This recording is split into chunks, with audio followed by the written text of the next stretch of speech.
After a long business trip, I came home early to surprise my wife. But as I stepped inside, I heard her whisper, "He's gone all week. Come over now." My blood ran cold. I sent a text, "I'm home. Who are you talking to?" Her face went pale when she saw my message.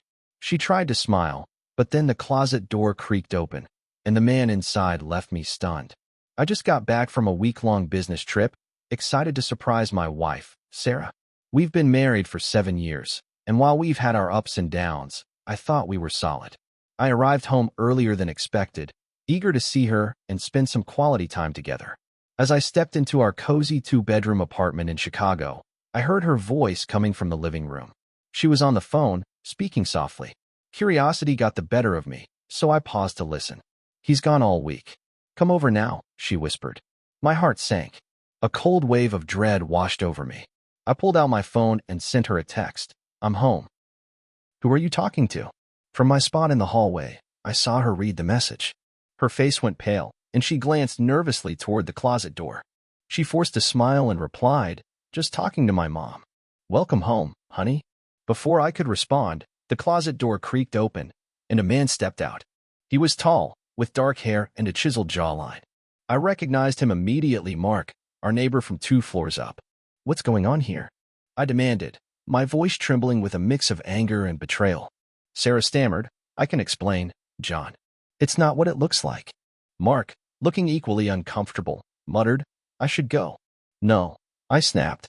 "You're not going anywhere until I get some answers." The room fell into an awkward silence. Sarah avoided my gaze, and Mark shifted uncomfortably. "How long has this been going on?" I asked, trying to keep my composure. Sarah finally met my eyes, tears welling up. "A few months," she admitted. "It just happened, John." "I didn't mean for it to." "Didn't mean for it to?" I echoed, incredulous. "You made a choice, Sarah. Both of you did." Mark cleared his throat. "John, I'm sorry. I never wanted to hurt you." I laughed bitterly. "Well, you did a fantastic job of it." Feeling a surge of anger, I grabbed my suitcase and headed for the door. "I'm leaving. Don't expect me back anytime soon." Sarah called after me, but I didn't look back. I needed space to process what had just happened. I checked into a nearby hotel and spent the night tossing and turning, replaying the scene over and over in my mind.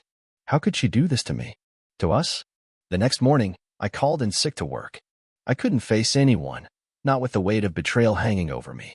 I spent the day wandering the streets of Chicago, lost in thought. A week passed before I returned to the apartment. Sarah was waiting for me, her eyes red from crying. "John, please," she pleaded. "Can we talk?" I nodded, though I wasn't sure what there was to say. We sat down in the living room, the same room where I had discovered her betrayal. "I'm so sorry," she began. "I know I hurt you, and I hate myself for it." "Why, Sarah?" I asked, my voice breaking. "Why did you do it?" She sighed, wiping away a tear. "I don't know. I felt lonely, I guess. You were always working, and I needed someone to talk to. And Mark was convenient," I said bitterly. She nodded. "It started innocently, but then it escalated." I shook my head, trying to understand. "Why didn't you talk to me? Tell me how you were feeling." "I didn't want to burden you," she whispered. "You have so much on your plate already." I stood up, unable to sit still. "So, instead of talking to me, you turned to someone else. Do you have any idea how that makes me feel?" She sobbed openly now. "I'm so sorry, John. I wish I could take it back. But you can't," I said quietly. "The damage is done." We sat in silence for a while, the weight of her actions hanging heavily between us. "I need time," I finally said. "Time to think about what I want, about what we should do." She nodded, wiping her eyes. "I understand." I packed a bag and left the apartment, unsure of when or if I would return. Over the next few weeks, I stayed with a friend, trying to sort through my emotions. I spoke with a therapist, hoping to make sense of the betrayal and decide on the future of our marriage. Sarah reached out multiple times, expressing her remorse and begging for another chance. Part of me wanted to forgive her, to rebuild what we had. But another part couldn't forget the image of Mark stepping out of that closet. Eventually, I agreed to meet with her. We sat down and had a long, honest conversation about our relationship, our mistakes, and our hopes for the future. In the end, we decided to try marriage counseling. It wasn't easy, and there were days when I wanted to walk away. But slowly, we began to rebuild the trust that had been shattered. It's been a year since that fateful day, And while our marriage isn't perfect, we've come a long way. We've learned to communicate better, to be more present for each other, and to address issues before they fester. Betrayal is a wound that takes time to heal, but with effort and commitment, it's possible to move forward. Sarah and I are living proof of that. It had been 3 months since that night, the night everything broke. We were in marriage counseling now. Weekly sessions, awkward silences, questions neither of us really wanted to answer. Some days it felt like we were making progress. Other days, I could barely look at her. Trust, once broken like that, doesn't just grow back. You start questioning everything. Every late text. Every phone call she takes in the other room. Every time she leaves the house. I thought I was handling it. I wasn't. Then came the twist. One Thursday afternoon, I got home from work early. Our sessions were usually on Fridays, but I had swapped shifts with a coworker. I figured I'd come home, rest, maybe cook dinner before Sarah got back from her shift at the clinic. When I walked through the door, her phone was on the kitchen counter, buzzing. Normally, I wouldn't touch it. I hate the idea of snooping. But after everything, I felt like I had a right to know. I hesitated. Then I picked it up. It was a message from someone named Anna. But the message said, "He's still trying to trust you? Damn. You're lucky he's blind to it all." My hand shook. I stared at the screen, rereading it over and over. Anna? I didn't know any Anna. And why would Sarah be getting texts like this from a friend, if she really wasn't hiding anything? I clicked open the conversation. It wasn't just one message. It was dozens. Things like, "So did you see him this week or not? You think John suspects anything? Careful, girl. You got away with it once." My stomach dropped. My ears started ringing. I sat down at the kitchen table. The apartment was dead silent except for the hum of the fridge and my own racing thoughts. The texts didn't mention a name, but it was clear. Someone else was still in the picture, or had never left. I didn't know what to do. Call her? Wait for her to come home? Explode? I set the phone down like it was burning my hand. At 6:45 p.m., she walked in, all smiles, holding takeout. "Hey babe," she said.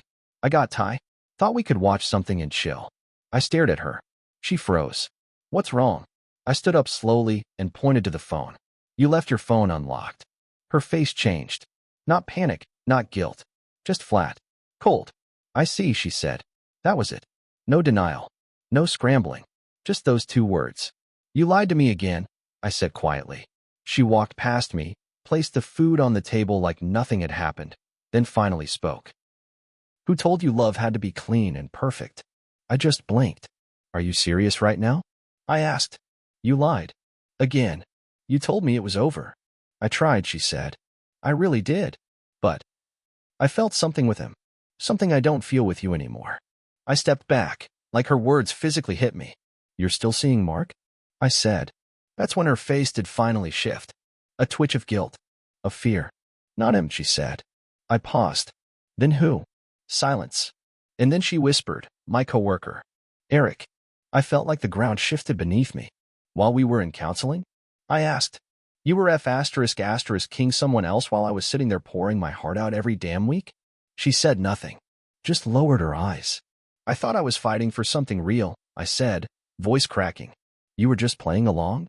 "I didn't want to hurt you," she whispered. "That ship sailed, Sarah." I left that night. Drove around for 2 hours before finally parking near the lake, just staring out at the water. I didn't sleep. Just sat there, thinking about everything. 7 years. All the things we went through. All the memories. The lies. The next morning, I didn't go back. I booked another hotel. Called in sick again. Didn't tell her where I was. I needed space. I needed to figure out if this was the end, or just another ugly chapter. But something deep inside told me it was worse than I thought. Because if she could do this again, after being caught the first time, how many times had there been? How many lies hadn't I caught? How much of our marriage was real? And what the hell was I supposed to do next? I didn't talk to her for 2 days. Stayed at a cheap hotel on the edge of the city, the kind with flickering lights and thin walls. I needed quiet. I needed to be completely alone with my thoughts. But on the 3rd day, I got a text. Not from Sarah. From an unknown number. "If you want the full truth about Sarah, meet me at Grant Park. 5 p.m. Come alone." I stared at it for a while. Thought it was some sick joke. Maybe even her, playing games. But something about it didn't feel like her. At 4:50 p.m., I was there. Sat on a bench near the fountain. The sky was gray, and the wind sharp. People walked by, headphones in, coffee in hand, like it was just another Tuesday. For them, maybe it was. At 5:06, a man in his 40s approached me. Heavy coat, ball cap low over his eyes. He looked like someone trying not to be noticed, which made him stick out more. "You John?" he asked. I nodded. "I'm Matt," he said. "You don't know me. But I know Sarah." "Well, I used to." I just stared. He sat down next to me. "I dated her. About 5 years ago. Before she got married." I blinked. "We've been married 7 years." He looked at me. Then maybe I was the side piece. My stomach twisted. "She told me her name was Claire back then," he continued. "Said she had a fiancé who was controlling. She made it sound like she was trapped." I bought every word of it. Fell hard. I clenched my jaw. My hands started to shake. "She ghosted me after 8 months," he said. "No warning. Just disappeared. I only found out who she really was because I saw her walking downtown a year later, arm in arm with you. She didn't see me. I didn't say anything. I figured I'd been played. Let it go. Then why now?" I asked. He looked off into the distance. "Because last week, I ran into someone else. A woman named Tanya. She said she used to work with your wife. Said Sarah, Claire, whatever, did the same thing to her brother. Screwed up his whole life. Left him a mess. I didn't know what to say. I didn't know if I could even breathe. She's got a pattern," Matt said. "She lies. Reinvents herself. Pits people against each other. She's not just cheating, man. She's dangerous." I didn't want to believe him. I wanted to get up and walk away. But in my gut, something clicked. Things started lining up. The way she could turn cold so fast. The way she twisted stories. How every ex she ever mentioned was crazy or toxic or obsessed. Matt stood up, handed me a piece of paper. "Here's Tanya's number. Call her if you want more." "I'm done." He walked off. Just like that. I sat there staring at the number. Then I dialed. Tanya picked up on the third ring. I introduced myself. She was quiet at first. Then she asked if I could meet her the next day. We met at a coffee shop in Logan Square. She pulled out a folder. I thought she was exaggerating. But no. Inside were screenshots. Photos. Emails. Sarah had a whole other life. Alias emails. Hidden social media. Fake names. She had been on dating sites even while we were in counseling. Some of the usernames were twisted versions of her middle name. All tied to fake stories, different jobs, different locations, different versions of who she was. Tanya's brother? He'd been engaged to Sarah too, under the name Melissa. They broke it off 2 months before our wedding. He'd ended up in the hospital after an overdose. Tanya blamed Sarah for it. "She plays with people," she told me. I sharp. "Uses emotions like tools. You're not the first, and you won't be the last." I left the coffee shop in a daze. Drove straight to our apartment. She was sitting on the couch, reading. She looked up, smiled like nothing was wrong. "Hey babe, you okay?" I didn't answer. I tossed the folder on the table. Her smile faded. "Where did you get this? Is it all true?"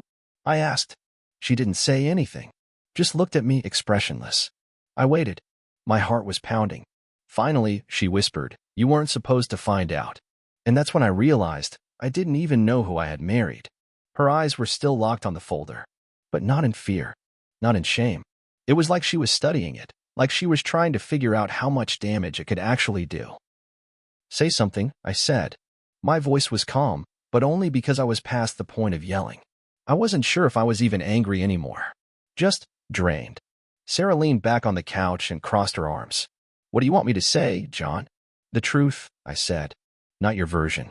Not your sad wife who felt alone script. The real truth." She laughed. Actually laughed. "You want the real truth," she said. "Fine." She stood up and walked over to the kitchen. Poured herself a glass of water like this was just any other night. "I was bored," she said. "Bored of being married to a man who worked too much, who stopped looking at me like he used to, who thought date night meant picking up takeout and falling asleep by 9. I stared at her. "That's your excuse?" She turned, glass in hand. "It's not an excuse. It's the reason. You cheated on me. Lied to me. Built fake lives with other men. There's no justification for that. I never lied about being miserable," she snapped. Now it was coming out. "All those nights you stayed late at work," she said. "All those weekends you said you were too tired. What did you expect me to do? Just sit at home and rot? I expected you to talk to me." I yelled. You wouldn't have listened, she said. You never even tried. We both stood in silence for a second. The air was thick. My hands were shaking. I felt sick. I grabbed the folder and threw it on the ground. You could have left, I said. If you were that unhappy, why didn't you just leave? Her answer hit harder than any punch.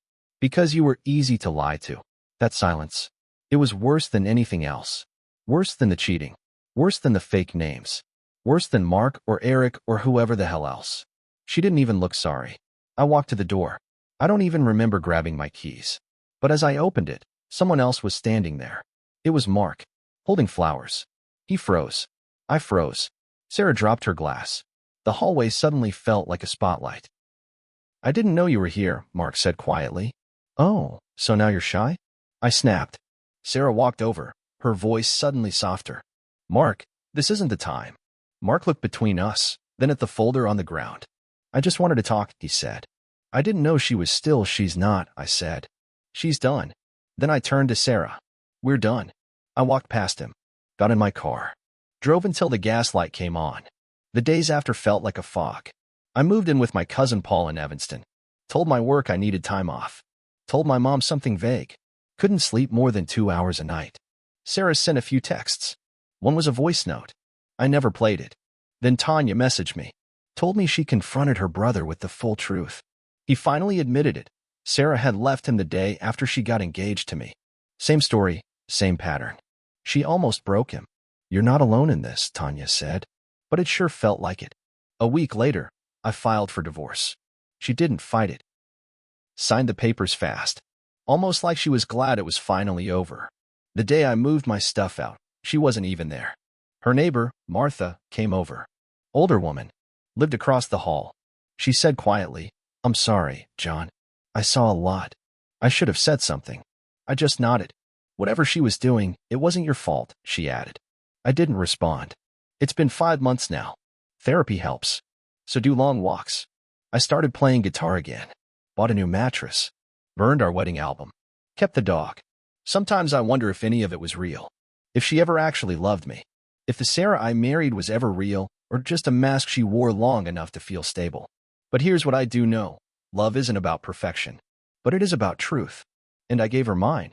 All of it. She didn't just cheat on me. She robbed me of time. Years. Self-worth. Peace of mind. I'm not healed. Not even close. But I'm not broken anymore. I don't check every notification in fear. I don't stare at locked phones wondering who's on the other side. I've learned to trust my gut. I've learned silence can say more than words. And above all, I've learned this. Sometimes, walking away isn't weakness.